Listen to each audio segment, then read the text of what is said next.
be managed, what is expected of them.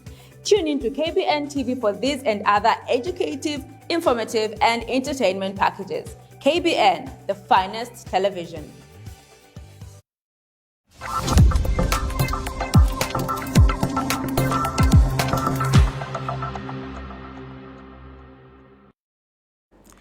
Good afternoon, ladies and gentlemen, and welcome to yet another special edition of Labor Matters right here on KBN TV, the finest television. Today we're looking at an interesting topic on Labor Matters, which is effective employee recruitment. That's what we are looking at today. Please do sit down and inform all your colleagues and your friends to sit back and relax as we talk about this important topic.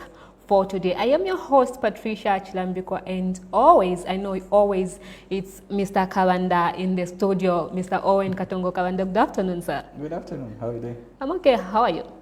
I'm good. Welcome to your show, Labor Matters. Glad to be here. Amazing, amazing. If you are just joining us for the first time right here on Labor Matters, Mr. Owen Katongo Kabanda, he is a management and leadership advisor for over 15 years experience in regards to human resource management. And it's interesting to get feedback from our viewers. They are learning a lot. Mr. Kabanda, they're saying thank you. No, thank you so much, and thanks to you too. Amazing. We are happy that you're learning. Amazing. To start with, maybe we can now talk about our topic of discussion. To our viewers, if you have any questions, comments, or contributions about our topic of discussion for today, please do use the number which is right on your TV screen and get to send those text messages. Don't call us, just drop us a text. Maybe if you want to use Facebook, you can also go on our Facebook page, which is KBN TV, and get to comment right there. We will read all the comments that you send on our page. Mr. Kabanda, maybe if you can just begin by explaining the first step in the recruitment process. I believe a lot of people are eager to learn about our topic of discussion for today. Yes, so it's actually, like you said, it's interesting, and it's good to know that a lot of people who have been watching and giving us feedback. Sometimes it's also even interesting when we receive some phone calls. Yeah, even some employers even getting upset that we are not tackling certain topics. Even sometimes it's employees or even our HR practitioners, colleagues. So, but the key issue is we really try to handle as many topics as we can on this platform. And so for those that have been watching us, it's really just encouraging them to have some patience. We do receive all the contributions, the comments, and we try to make sure that we are packaging things in a manner that is beneficial for them. So employees have been thinking as if you're attacking them?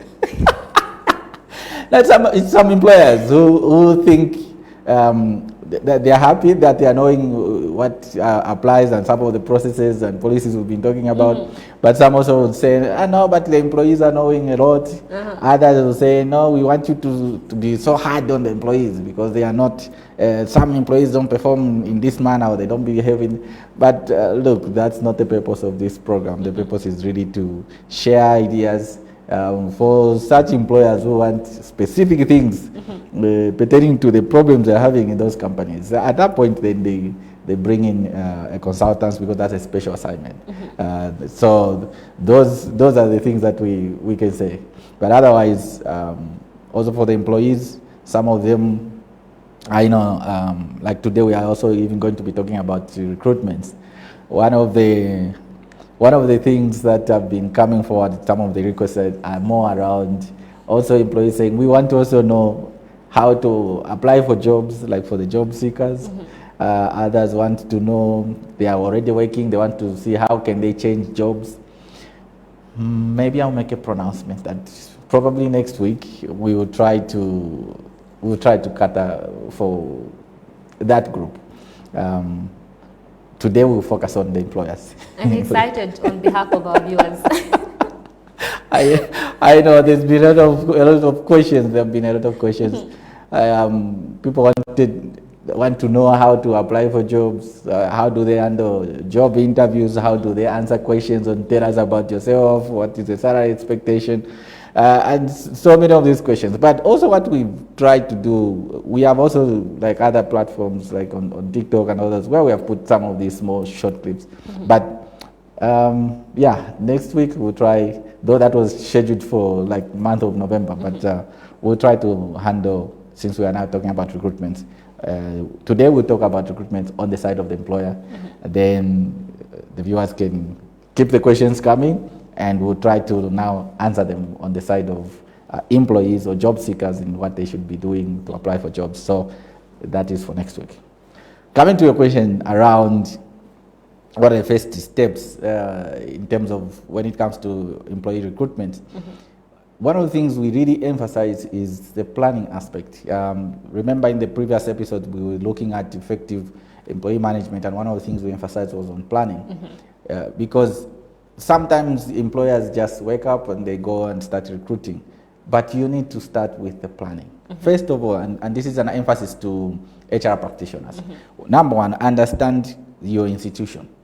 Understanding your institution means you have to, there are different parameters that we look at. And I know these are things that sometimes you don't find in the books. You do your degree, they don't tell you those things in class. But on the ground, you have to really now dissect these things. So understand, is it a government institution? Because there will be policies and procedures that will guide on the recruitments. Are you a private company? In there, also other things may apply. Is your institution an NGO?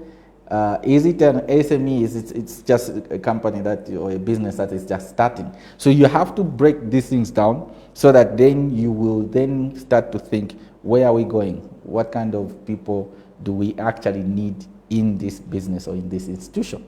So that's a planning side, which is extremely important. And also at the time of planning, you're also looking at what methods are you going to use, or how are you going to go about it? And let me explain these things, because sometimes we, from our several years of experience, we see problems. And some of these things are also coming because a lot of HR practitioners have been asking for like mentorship. So we created programs for them over the weekends. And some of the things, the complaints coming in when it comes to recruitment is the pressure that they have. Sometimes just being told, recruit this one. If they don't recruit, oh, you'll be taken away from the district and things of that nature. So the planning part requires the HR person to sit down. If you don't have an HR person in the business owner also needs to think through things. What is your business? So if you're going to go, let's say you're in construction, or you're going to be in mining, or it's just a mere business you're starting in a certain place. Again, there are demographics that we look at. Is your business going to be in town, or is it going to be in a rural area? So, for instance, if you're going to recruit in a particular area, there are certain things that sometimes businesses enter into where they say, okay, here we are going to recruit people from the region. Now, if those things have to be taken into consideration, at the time of planning, you have to think everything through. And even when you say we recruit people from that area, you then have to break it further and even say, what kind of people are we going to get from that area? Is it professionals or technocrats or people who have the papers, as it is called, or it is our colleagues at a lower level who just like general workers and things of that nature. So if that's the case, you then split those two groups, and there has to be an understanding with the local leadership there. Sometimes it could be the chief, I don't know if it's the DCs or whoever it is, because in human resource and recruitment, those sometimes become a challenge to manage those stakeholders. So it's important that you look at everything at the planning stage and make sure that now you also explain, if there are people that are going to be involved in the recruitment process, you will explain to them how things work so that you reduce on the pressure. But that is for such kind of recruitments. If it is just a business that is starting, like an SME, you have to look at your budgets, what are you going to do, when do you need these people? So the recruitment planning part becomes extremely important. If it's a big corporation, we are also looking at what people you need, what qualifications should they come with, and all those things. So it is really at the very beginning where you have to sit down. So and this is why we laugh when people just say, HR, anybody can do it. No. You need to understand what you're doing. Because at the end of the day, you will end up recruiting so many people who you actually don't need.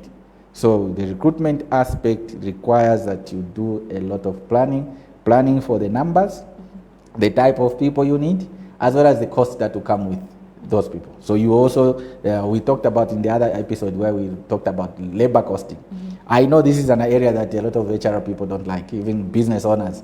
Oh, how many people we need? Oh, we need 5. How much will be paying? 5,000. 5 times 5. Oh, you have your numbers. But it is not just a salary. Remember in the previous episode, we looked at what will be the cost of NEMA, the cost of NAPSA, skills levy, and all those things. So you have to put everything together. And then once you are comfortable, then you start doing recruitment. Amazing. Now, Mr. Kabanda, after identifying all the needs before hiring, what's the next step, which is preparing job descriptions, and how crucial are these? Yeah, preparing the job descriptions. In some companies, like for big corporations that we've worked with, you find that the job descriptions are already there. So it's really a matter of, because in some companies, they already have like what we call the experience and qualification matrix. So they will have already the minimum requirements for a job. So if it is a cleaner, what will be the minimum? If it's an assistant officer, if it is an officer, is it a, say, a certificate, diploma, degree, master's, and so on. So they have these things set up already, and they're already approved by the boards. So those things, the HR person just has to check that those things are there. But in other cases, yes, in some companies, people start with the preparation of the job description. So this now involves the supervisors. You need to understand what kind of person do you actually want to bring. And again, these are the things that we talk about. Recruitment shouldn't just be you wake up and say, can you bring 2 people? We have, like I was saying, during some of these mentorship programs we're having over the weekends, some of the complaints that come from HR practitioners are the challenges they have, for instance, where a boss will go and have some coffee or some nice drinks, come the following day, Monday, the CV is on the HR's desk and say, recruit this one, or it will be a relative, or it will be someone from a particular interest group. I'll call it that way. So those things are going to be there. So the key issue is to sit down and define what the person will be doing, so that when the person is coming, remember you have to connect all these things even to the time of probation. If you have not, if you just recruit, the person starts work, now at the time of probation, for those 3 months, remember, how are you going to now measure them? And that's why we always emphasize that companies have to take time and understand what they're doing. And where they're having challenges, there are a lot of consulting firms around. There are consultants who can take them through the steps by step processes to ensure they get the things done properly. So work on the job description. What will be the requirements? Because you will need those things, especially when you're going to advertise the job. Amazing. Yeah. After the descriptions and whatnot, we all know that a company or an organization need a strategy in order to thrive. Now, what strategies can companies have to effectively reach potential candidates ethic when to apply for certain positions? That's very true. And you, like you said, what will be now the strategy? And this is why we also said at the very beginning, you also have to think things through. And we see a lot of these things in companies, recruitments, even when you receive a call, oh, now we need to, okay, what do you need? Because the type of people you will need in your business or in an institution, the type that you need will influence your strategy around recruitment, what method you are going to use. So this is why we emphasize to HR practitioners or to managers and supervisors or CEOs that you need to understand what are that planning part we are talking about. What kind of people do you need in this institution? So if it is a factory, for instance, you know you need laborers, okay, or general workers. Why are you going to put this on a why are you advertising on the website? This place is in a rural area, for instance. Who has even access to the internet there? Because, and these are things we see even with HR practitioners. Now we advertise. Where did you advertise? Does that match with the people that you actually are aiming to get in your company? So remember that planning we are talking about, and this is why we emphasize when we are with CEOs and managers that you have to plan for things. If your institution is going to operate, remember we have been to places where even the network, maybe you only have Zamtel. We've been to places where even the so-called, you remember when you're recruiting, you can advertise in your newspapers. A newspaper there reaches after I don't know how many months. So sometimes you're putting up posters, even on the trees, that becomes your website. So sometimes you have to go to the radio stations in the area and try to make an announcement for the people to come for the interviews. So you have to look at the area, you have to look at what will be required. If it is in town, it's a different thing. Mm-hmm. And again, as we said, separate the type of people that you need. If it is our colleagues who are doing manual work, they're not so skilled, and you can find them in the area, use local means. Advertise within the locality so that the people then come. Then you start now looking at how do you now, if there are 1,000 people who come, how are you going to end up with maybe the 100 people that you need to recruit, mm-hmm. or 200 people, depending on the numbers. So you start now dissecting, and that's why there is a science around it. Sometimes if you just start running, you'll get caught up at some point. So if it is general workers, or if it is in town, like businesses that are happening in town, how are you going to get people to come? We have seen, like in certain places where there's construction, they will be there. Others, they will be coming, they're camping. But again, your processes need to be very clear. If it is a professional job where people will have to apply, you can advertise in the newspapers, you can advertise on various websites. Now there's also even LinkedIn, there are WhatsApp groups, you can also even go to institutions that provide. So if you have like an institution for journalists and we're looking for journalists, we can write to them. Mm-hmm. They have a database. Or these accountants, you can write to them. Or the human resource professionals or lawyers or whatever it is where you can find CVs already of credible people who are already experienced and they have professional membership, if that's the case. So there are so many ways in which you can do these things. What is key is for you to understand what works for your institution or for your business. But also it is to look at what are the policies in place at that time. I keep on emphasizing this aspect because there are companies that have policies that are already approved. And if the policies are approved, you cannot start going against those. Mm-hmm. You have to look at what are the policies and procedures that are already in place. If your institution is like a startup, it's a small business, they have not put in place anything, you can recruit whichever way you want. But again, it is about sticking to some best practices. Because remember, the recruitment itself that you're going to undertake, it will allow people to come into your institution. So if the big job of HR or business owners where there are no HR people, they have to focus on making sure that they get the right people. The right people who are right qualified or experienced, and they have the right attitude.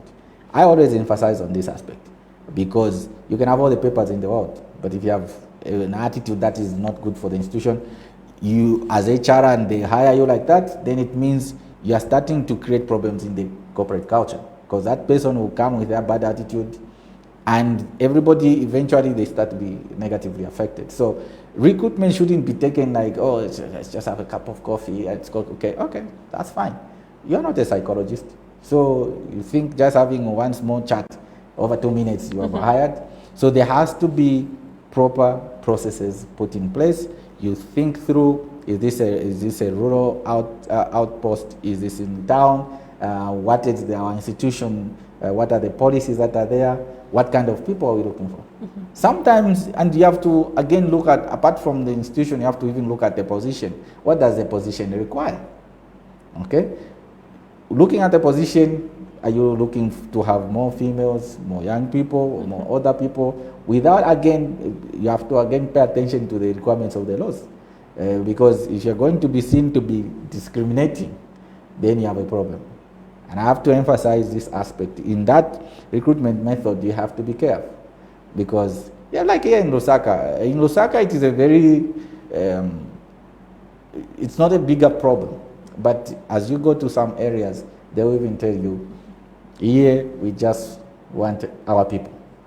Or even sometimes it happens even in urban places. We're doing recruitment and some people start to tell you, we only want our people. Now, those people, whoever they are, they still need to go through your recruitment process. That is what is key in this business of recruitment. Because at the end of the day, the institution should look at getting the best on the market. And when you get the best on the market, those people now, they can then go and apply themselves. Because sometimes if it's just looking at the face, okay, I think I like Patricia. You're hired, come tomorrow. Will Patricia be able to actually perform? That is a big issue. What will be Patricia's performance and behavior? So the recruitments have to be undertaken in a very professional manner. Sit down so that the people that you're actually getting, and again, I have to emphasize, if the company has a challenge, there are always ways to have people that can actually help in the recruitment process. Amazing. Yeah. Now, Mr. Kabanda, after applications start coming in, how do employers go about screening and shortlisting candidates effectively? I know it might be a little bit tricky for employers, but what's your take? Yeah, you're very right. It's sometimes very tricky. That screening for small businesses, and because also through this program, we have to also take care of our colleagues who are starting the SMEs, because they ask, but through your program, you're just talking about big companies. So this is a tough world we are in now. It's a tough one. It's a tough one. You go this way, other people will protest. You go this way. I think you have to come up. I don't know what you would do, but everyone has to be involved in this. Yeah, it's a tough one, this program. But yes, let me start with the small SMEs. But really, again, what will be the screening method? How do they get to have the people they need? Depending on the method that was used. And again, if you are a small business, one of the things that we emphasize is that look at your ability to pay. If you cannot pay that much, but you still need some people, you have to now start. It's a balancing act, because like we say, do you want somebody, if you want security at your firm, do you want somebody who can provide you some security, or you want someone who has high tech, who needs to be paid so much? So you have to look at your ability to pay, as well as what is it that you want to do at that particular moment. So in terms of how you then can screen, if you are an SME, probably you will not receive so many applications. An SME now needs to just understand what kind of people do they want to have on board. Do a lot of interviews. If you can do also practicals, it also helps a lot to reduce on the numbers. Practicals, by the practicals I mean if you give them actual practical tests, depending on the position. Okay. Coming to big corporations and institutions, normally when you see adverts, what happens is there are a lot of applications. You have to understand there are not so many jobs around. So you advertise one position. We've dealt with cases where you advertise a position, you receive over 2,000 applications, and that puts a lot of work on HR practitioners to reduce that number through the screening process. But it goes back now to what we're talking about in terms of planning. At the time of planning and the time of making that advert, when you prepare the job description, you needed to make sure that you have put in place, you have itemized the requirements. So if it's a degree you're looking for, or is it a diploma, this thing that people just throw things, and we see it a lot. There's an advert that was done by that company. Just check online and use the same. What are you doing to yourself? Because just somebody, you are scrolling through Google and you find some adverts, or is it on some of these job sites? Okay, just copy the same one. You have to think through what will happen now when you receive applications, because if your qualifications or the requirements, the minimum requirements, are not clear, how then did you choose John over Jane? Okay? So if the minimum requirements have been put there, then you use that as a tool to reduce the number. So those, if your advert said diploma and somebody has a certificate, then they will not be going to the next stage. If you said you needed someone with 5 years and someone has 3 years, they will not be going to the next stage. Unfortunately, this is a sad part. I know with I know with our colleagues, job seekers, it's a painful part, but it's the way it is. And coming to the job seekers, I know we talk about that. There are those who ask, can I still apply even if it says those positions, I don't have the qualifications? I always say, apply. Okay?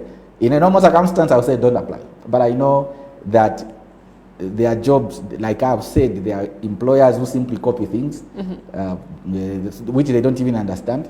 So for the job seekers, I would say just apply. Let them go and remove you at that time. But really for serious companies is to put in place proper systems and making sure that what you're looking for is really what you're looking for. If it's a degree you're looking for, you cannot go and hire someone who doesn't have that. So those are some of the ways you start now screening. Beyond that, you may find that you had, let's say, 200 applications. After you screen, you remove those who don't have, you still have maybe 50 people remaining. So again, that's where sometimes you introduce those practical tests I was talking about. If it is an engineering job, can they actually do? If it is a journalism, give them some practicals. You are now assessing. So you have to be clear. That's why at the time of planning, you have to be clear what is going to happen at each stage. Do you need some committees to now sit down and evaluate, or do you need to go and bring somebody outside to come and help with the process? The reason for doing all these things is because if, for instance, you are a big corporation, there are policies that are there. If you are a bigger institution. So if you just go, no, because I really like Patricia, I think she can do the job. And that job requires someone who has maybe a master's. But I really like Patricia, so even if she has just a degree, employed, you are going to be answerable at that point. Because that's where now you have issues of nepotism coming in, discrimination, unfairness, the corruption, suspicion of corruption. All those things start to kick in. So it's important that the people who are in the recruitment process, they make sure they understand those policies, especially for big businesses, because if it is a pure private business where these things that I'm talking about doesn't matter, just understand. There are those businesses where they just, okay, I think he has potential. Sometimes you even receive a phone call from the big boss. That one I think is potential, just employ. But again, our emphasis to HR practitioners is really look at the processes and make sure that you're doing the right thing, because at the end of the day, what you are looking at is getting the best people from the labor market and making sure you employ them and they start applying themselves within the company. And again, where the processes are not there, we encourage HR practitioners and business owners to start putting in place those processes. If they don't know how to do it, again, there are people who can help them. Well explained, Mr. Kabanda. To our viewers, if you've just joined us, you're watching Labour Matters right here on KBN TV. The number which is right on your TV screen, please don't give us a call. Just drop us a text message. I don't know how many times I have to emphasize on this one. That has to be emphasized. I have been receiving calls. Don't call us, just drop us a text. If you have a question or a comment, please do drop us a text. We'll read it right here on KBN TV. Or maybe you can also go on our Facebook page and drop us a comment if you don't have text messages. That's why you're trying to call us. But please don't give us a call, just drop us a text. And Mr. Kabanda is still in the studio. He will respond to all your questions. Now, Mr. Kabanda, I believe interview stage is often believed to be a critical part of recruitment. But what advice would you give employers conducting interviews? Yeah, we have seen all sorts of interviews in this world. First of all, even before I come to interviews, I think just an addition to what you're talking about on the screening, one of the things that we are now encouraging employers to use, I know it costs them some money, is making use of like aptitude tests. That is like for professional jobs. Or there are tests which are tailored to specific jobs. You can also use what we call psychometric assessments. Now those are a little bit different. The aptitude tests, they measure somebody's intelligence, and it's really more about, it's a test. Okay, so you see these in a lot of these big companies. They'll tell you, come to Murungoshi, and people sit down. Now there are also those, the ones which are done online. Again, for the employees or for job seekers, we'll try and advise at that time what they should be doing. But for now, we're talking to the employers. So you can make use of those to reduce the numbers. The psychometric assessments, I know they are more expensive than the aptitude tests, because the psychometric assessments, they measure somebody's personality. So it's an assessment to see how well you fit with a particular job. So what we do in psychometric assessments, you create a profile of the job, and then the person will be answering so many different questions, and the job seeker will not even know what is being measured. You'll just be clicking, or most of them are online. So when you finish, now the system allows us to now see your personality versus this job. Can you actually fit? And if you're also lying, there are like lie detectors in there. So, so psychometric assessments, aptitude tests, practical tests, and all those other kind of tests do really help to reduce the number. Now, once that number has been reduced, and we are saying this is the right number that we now think could proceed now to the interviews, coming to your question, that's where now certain things happen a lot. Now, let's talk about what should happen, really. Number one, the company should set up the committee. Now, again, interviews can be one-on-one. This is where you just walk in and talk to the boss. You have the one-on-one discussion. Other interviews are like it's a big group. And again, for the job seekers, like I have said, please bear with us.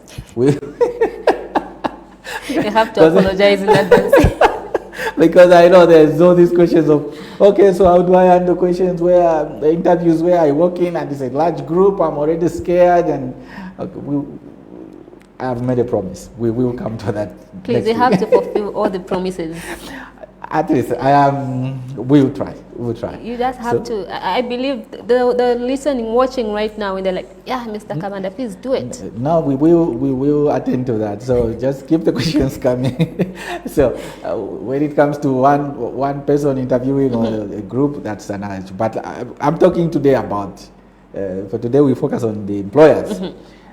For the employer, again, it goes back to the planning stage we were talking about. You already need to know what is it that you're going to do. So if it is one-on-one, who's going to be doing those interviews? Is it the supervisor? Is it the manager? Is it the HR? So who's actually going to do the one-on-one? You have to think through that. Then we have groups which we call committees or panels. Sometimes you create panels. So you get panels, the individuals from different departments, okay, and they form a panel. Usually we advise it has to be either 3, 5, 7, or 9, whichever those kind of numbers, because you don't want to have like the 2, 4, and 6. If they have disagreed, 2 here, now we have a bigger problem. So we need someone who can make a final decision. So when it is panels, again, what we emphasize, and this we have been helping, especially with the trainings, you have to have a time when this panel is trained. We see people, today's interview, a guy was even sipping coffee somewhere, and they are being called to come and be on the panel. What are you doing? Because that person is now going to start asking all sorts of weird questions. Okay, yeah, so yeah, you look nice. So no, that's not the focus. We're looking to hire a professional person who is coming to do the job. So it's important that the interview panel or committee members are fully trained. Again, this is a job of HR in a company. And where you can't do this, again, you can go and get consultants from outside. They come and train the team, or at least those people that are going to be sitting on the interview panels. Because one thing you have to be aware of is that, for instance, in Zambia, there are laws that stop you from discrimination under Section 5 of the Employment Code.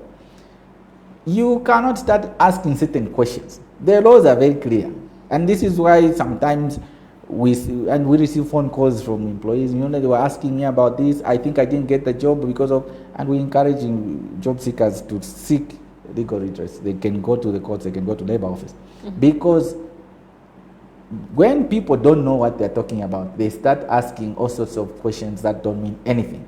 And that doesn't bring value to the company. And these things have to be very clear. And that's why we're emphasizing on the training. You have to understand what questions you can ask and questions you can't ask, because one, they are against the law. Issues that will bring discrimination. You start asking, oh, so yeah, what is your tribe? Where are you coming? What is the meaning of that? What impact does that have on someone performing? It's not the tribe that is performing, it's the individual. So there are so many, again, we can encourage viewers, HR practitioners and business owners, simply go to section 5 of the employment code. The things that you are not allowed to ask, they are already listed there in terms of not discriminating for the people. So it's important that those things are taken into consideration. How are you going to be asking the questions? The panel needs to be trained. Who is going to be asking what questions? Then you have to now also go through the tools that will be used. Is it just a question where somebody just walks in, oh, you talk, I think I'll give this one out of 10. Out of 100, I give them 10%. How did you arrive at that? It has to be a proper way of assessing the candidates. And remember, like you said, we were screening them. There was a big number, and they were reducing the number. So those people, you need to now come up with proper interview questions. The questions need to be very clear. You need to be in a space where you also assign the questions to the interviewers. So those questions, they need to help us to assess and see who should be coming into the company. There are questions around their knowledge of the institution. Then there are technical questions that you may need to ask relating to the job. Okay? And that's why it's important that you take time to see that if we ask these questions, they are going to help us to get this kind of a person. Okay? It's not about, because when she walked in, she was smelling very nice. Hey, okay, so manje it's the bunch. Is the smelling nice is the one which is going to perform or what? I know, but did you see? We see these things in some interviews, and we see a lot of things. The key issue is, can you make sure that you are going to ask questions that actually help you to assess that person? And one of the things also we emphasize is about standardization. You make sure that at least the questions, especially if they're going to be a lot, standardized questions so that you can at least benchmark, you can see, okay, this is the way this person has performed. And you have, even the questions, they have their own marks and things of that nature. So it's like more or less like in class. But when the candidate comes in, they will be looking at it like it's a conversation. But the panel is actually making assessments. We also have to emphasize from the psychology point of view, and this is why we emphasize on the aspect of training the interviewers. Human beings have biases. Okay? And you have to deal with those psychological biases at the time of interviews.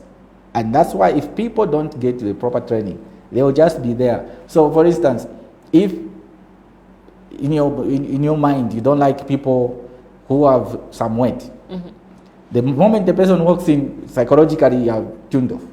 Or you just don't like people at all. Those are your biases. Just someone walking in. Sometimes we joke during trainings that maybe somebody even dumped you, and someone walks in who looks like that person already, they are not good. Boss, how have you arrived at that? Yeah. So psychological biases, you have to deal with those at the time of interviews so that you're doing the right thing. There are things that people don't like, there are things that people like, there are affiliations. The fact that you're a human being, you are more inclined to want to associate with a certain type of people. So if this person says, no, maybe you're a very church person, someone comes and as they're introducing themselves, they talk about the church, you're already taken. Or you like golf, the person, or football, the person talks about how they do this, and you're already taken. Or you come from a certain region, the person says, I come from this side, you're already taken, you are giving them so many marks. No, it shouldn't be like that. So the issue is to ask proper questions that are meant to help bring out the person in terms of their knowledge, their skills, their experience, which could add value if this person is hired. So there's a lot of work that has to be done. Amazing. Now, after the interviews, Mr. Kabanda, what factors should employers consider when evaluating candidates and making job offers? Yeah, really, like we have said, and I like you asking that question because in that evaluation, you should really be focusing on this person's experiences. And you have to have time to understand that person's experience. Remember, they are coming also from different institutions. So what did they say they have in their CV? You start looking at those things. And this is why I also tell, and we'll talk about this, we tell candidates, please also don't lie. This business of, I don't know. Trying to get the job. Just trying to get the job. So you go to these colleagues of ours who make CVs. Now, we have seen in interviews, you are asking the person, okay, so tell us about this job that you had. And then the person is looking and say, me? Hey, bossy. It's in your CV. Madam, it's your CV which is telling us this. So, but again, today is for employers. This is interesting. But for job seekers, please just put the right things there. And because people now go to these guys, sometimes also you just go online, you pick CVs, or you go to colleagues who clean up CVs. Understand your CV and the job that you are doing. Because when the employer is assessing, they want to see what they saw in the CV versus also what you are saying, the experience, how does it match, and how is that relevant to this position. There is an aspect of assessing the candidate based on also the qualifications, what they have studied, any training they have undertaken, which could add value to the position or if they are hired. There is also an aspect of knowledge. What do you know actually? And that's why you find that a number of questions will be like technical questions, because the employer needs to assess and understand what's your knowledge. Do you understand policies? Because every policies, procedures, regulations, even just the actual job, do you know it? If you're going to be a journalist, there are certain guidelines that you have to understand. You can't just be reporting anyhow.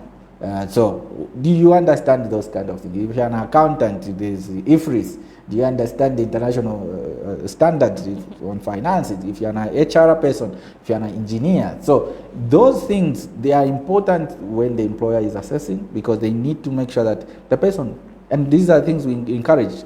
And that's why if you're asking serious technical questions, they should give you a proper person than spending time asking about one's tribe or which party they belong to. What is the value of those things? You need to look at what value does this person actually bring to the table. So those are some of the things. You assess experience, you assess their technical ability, their skills, their knowledge. Sometimes also you have questions, if they are properly framed, the questions that could bring out the attitude of the person, that is if you didn't do the psychometric assessment. Because you have to assess how they deal with certain situations, or how they have dealt with certain situations in the past, how they have handled pressure or handled their supervisors, whatever it is you're trying to assess. The reason for that is, at the end of the day, the employer needs to now say, this person, if they're hired, the chances are higher that they would perform well in a job. But again, we have to emphasize, and these are things that I like during trainings for panelists, you have to be careful, because just as we are talking about the employers now, there are also institutions or colleagues who are also training the job seekers. So you find this job seeker, the guy walks in and he talks very nicely, and wow, that's the one. You are taken. And remember, I talked about psychological biases. The halo effect, just the guy, the first time he started talking, you are all taken. It's important that you're grounded, you know what you're looking for. So by the end of the day, the person that is being hired, there are chances that they're going to perform well. Amazing. Now, once the right candidate is chosen, because of time, Mr. Kabanda, maybe if you can take us through the final step in the recruitment processes. What's your take on this one? Yeah, so once the right candidate has been found, again, especially depending on how big the company is, you have to make sure that the processes of approvals are there. You do proper reports. And again, we see when we do some HR audits, all sorts of reports. Do a proper report. How did this person actually get hired? Then they build the files, the reference checks are done, background checks, all those things are done. And then the person then is offered the job. When the person is offered the job, again, be very clear what is being offered. So the person now has a chance to also read through, and if the person actually needs explanations, it's a requirement in the law that the company or the employer, or in this case human resource, takes the person through what are these conditions, what are the terms of employment, so that the person understands what they're signing for. Not just, hey, report tomorrow, salary will be 2,000. But you have not even explained anything. So it's important that the person understands. And beyond that, it's also the onboarding process, where you have to now make sure that the people are taken through the proper induction. This we have to always emphasize. Just saying, oh, welcome, that's your desk, that is very dangerous, because it is through the induction process or onboarding process where you actually let the person, even if they have experience from somewhere else, that is their experience from where they're coming from. You need to take them through this business of ours, our institution. This is our mandate. If it's a TV station like here, this is what we're trying to do. How are we competing with other stations? Or if you're a business you're in construction, or in mining, what is your company about? What is it trying to do? What are the departments? How does this position, this person is coming to fit in? And what will be the expectations? Then even the culture of the institution. The person needs to be told everything, so that once they understand the business, then they are taken over, supervisors take over. Beyond that, you will then just be looking at how, and through the supervisors, you have that 3 months probation if it was there. Some companies remove the probation, by the way, because I see that it's a standard requirement, but if you choose not to have the probation, it's your choice. But now it's 3 months, and before the 3 months finishes, the supervisor needs to do an assessment, and you communicate to the employee whether they are successful or not successful. And if you intend to extend, you have to communicate that before the 3 months expire. Otherwise, once the 3 months expire, the person will be considered to have been confirmed. We've received a lot of questions around this from employers. If you are sleeping, it's not the job of the employee to be even reminding you. We see some people, no, but even the employee should have come forward. It's not in the employee's interest. The employee wants to be confirmed. So if the employer was sleeping, the employee after 3 months elapses, they are confirmed. But there are also provisions that you can extend for another 3 months, but not again beyond 6 months in total. Those probation periods we've been seeing some people complaining about, 9 months, those things are against the law. Yeah. It's been an insightful conversation, Mr. Kabanda. Yeah. Maybe if you can read 1 or 2 text messages from our viewers. Please go ahead. The first one reads, good afternoon. My question is, can a job seeker with a grade 12 certificate minus any experience be offered a post of human resource? Yeah, won't mention the name? Okay. Maybe you can respond to this. Respond to that? Yeah, so job seekers next week. I know that we have a lot of questions. They're on you. But so for the job of human resource, no, you have to have undergone the necessary training in college or university, and they have to be members of the Zambia Institute of Human Resources. This is by law. So you can't. Our own recommendations of what we want, is it in order? I'm not so sure I fully understand the question, but every employer in Zambia has to operate under the Zambian laws. Now, we have the Employment Code Act number 3 of 2019, which is a general law regarding employment in Zambia. But we also have the Industrial and Labor Relations Act, which guide for the operations of the unions. So for that question from our colleague, we have to understand, we need more detail in terms of what exactly was happening. But generally, employers in Zambia are supposed to operate under the Zambian laws. When it comes to salaries, again, if there is a union and the employees belong to a particular union, then the union is the one that negotiates the salaries. Once they negotiate the salary, there is a collective agreement. If the collective agreement is 2 years, then those are the salaries that will apply for that period. It's important that also unions take time to educate their members. Sometimes You may have unions keeping quiet because they want members to be agitated against management. It's not necessary. It's important that they explain things. Then for institutions that fall under the Emoluments Commission, the Emoluments Commission, we will determine, we will evaluate everything, and then they will guide the institution in terms of the salaries based on the parameters that the Act for the Emoluments Commission has given them. So there are those things that have to be looked at in totality, even as we answer that person's question, in terms of what happens when it comes to salaries. Is it straight individual negotiating the salary, or two individual or group of people through the union, or it's an institution that is governed under the Emoluments Commission? Maybe if you can take the last text. Good afternoon, sir. I am Mr. Piri from Chawama. I want to know, I have been working as a teacher for 7 years at a certain private school, but my salary has not been increased since 2018 up to date. If you ask, then you will be fired. With my late boss, we signed a bit of contract that every year will be increased, but she is late. The one who took over agreed with the same conditions, but up to date, he is not doing anything about it. What should I do?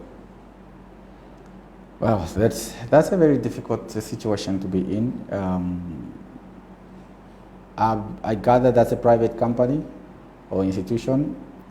So when it comes to salaries, again, there are these things that we've been talking about in terms of having policies in place. When employees start, what will be the guiding principle around salary increments? Those things have to be very, very clear. That if you perform like this is what will be your salary. If you, maybe after 1 year or so, or two, we will review the salaries. So those things need to be very clear to the employees. That includes the teachers. But again, in some private companies or institutions, those things are not being done. And that is what leads to such kind of problems. The challenge with that is that when it's a private institution, there is a lot of emphasis on the ability to pay versus motivation for the staff. Ability to pay now means, does the school have the ability to pay to increase salaries? So, but again, what we can emphasize, that institution needs to engage its teachers or employees to make sure that they are on the same page why things are not happening. What we can encourage, that issue, I think the person can still approach labor office and they can discuss those things to see if they can be helped. But the challenge, as I've said, lies in the fact that usually the employers will start looking at their ability to pay. Amazing. Thank you very much, Mr. Kabanda, for your valuable insights into the recruitment process. I believe our viewers have learned a lot regarding our topic of discussion for today. Thank you. Your last remarks as we wrap up the conversation. Yeah, really, it's just to, since today we're focusing on the employees, employees and job seekers, we will attend to them in the next episode.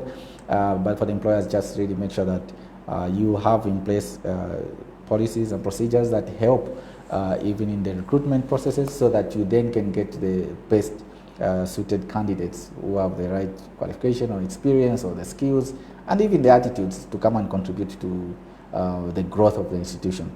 At the same time, for those that require training, it's important that in the recruitment process, people are trained, they know what needs to be done so that they are not doing the wrong things. Once you get to the right people, then that now adds value to the institution because the people are going to work hard and it brings growth to the institution. Amazing. Thank you very much. Thank you so much.